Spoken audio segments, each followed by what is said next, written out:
आपने क्रिश की मूवी देखी है, क्रिश 2?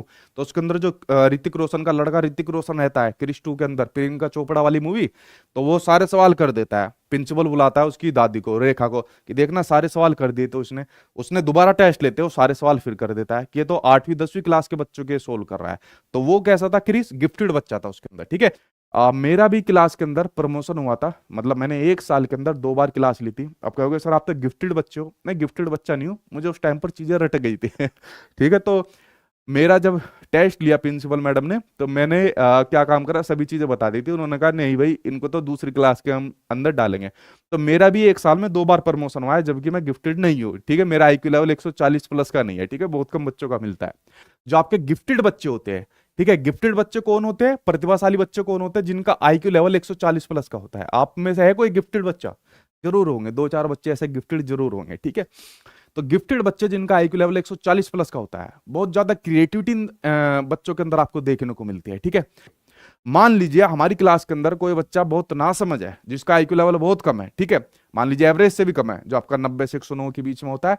तो हमें उस बच्चों को ज्यादा से ज्यादा टीएलएम देने पड़ेंगे, टीचिंग लर्निंग मटेरियल्स देने पड़ेंगे, ठीक है, जिससे उसका शिक्षण सुधार सके, जिससे उसको और अच्छे तरीके से समझा सके। नए नए प्रकार के मेथड्स उसको समझाने पड़ेंगे, अपने पढ़ाने के तरीके में यहाँ पर सुधार करना पड़ेगा। लेकिन मान लीजिए अगर आपकी क्लास में कोई गिफ्टेड बच्चा है, तो उसमें आपको ज्यादा मेहनत करने की जरूरत नहीं पड़ेगी, उसको तो थोड़ा सा हिंट देना होता है और बच्चा अपनी स्पीड से आगे बढ़ता चला जाता है। तो अगर इस प्रकार से असामान्य तरीके से तीव्र गति से उसे पाठ्यचर्या के माध्यम से आगे बढ़ाता है, जैसे मुझे मेरी प्रिंसिपल मैडम ने आगे बढ़ा दिया, ठीक है, पाठ्यचर्या की जगह आप लोग यहाँ पर मेरी प्रिंसिपल मैडम कह लीजिए, वो भी तो पाठ्यचर्या का हिस्सा है, ठीक है, उसके माध्यम से आगे बढ़ा दिया, आगे मुझे नेक्स्ट क्लास के अंदर प्रमोट कर दिया।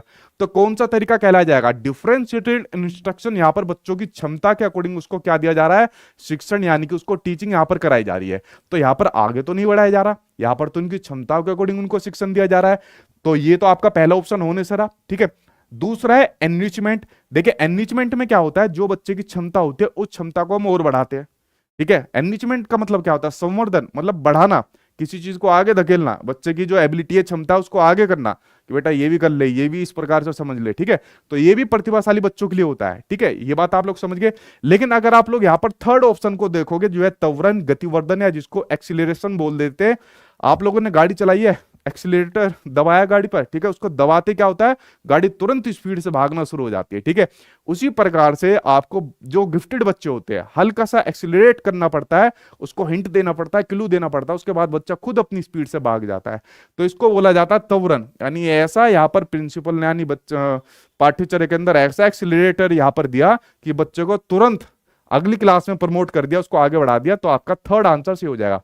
हम विसर्जन नहीं कर रहे, इमर्जन नहीं कर रहे, यानी कि त्याग नहीं कर रहे बच्चे का किसी भी प्रकार से, ठीक है। हम ऐसे बच्चों का त्याग नहीं करेंगे। तो गिफ्टेड बच्चे होते हैं, हमारे देश की धरोहर होते हैं। तो आंसर क्या हो जाएगा, थर्ड आंसर आपका सही हो जाएगा। ये दोनों भी आपके गिफ्टेड बच्चों के लिए आ जाएंगे। लेकिन जो यहाँ पर पूछा है कि पाठ्यचर्या के माध्यम से असामान्य रूप से उसको आगे बढ़ा दिया, ठीक है, कि बच्चा टैलेंटेड था, जैसे मैं था, ठीक है तो उसको असामान्य तरीके से आगे बढ़ा दिया, जैसा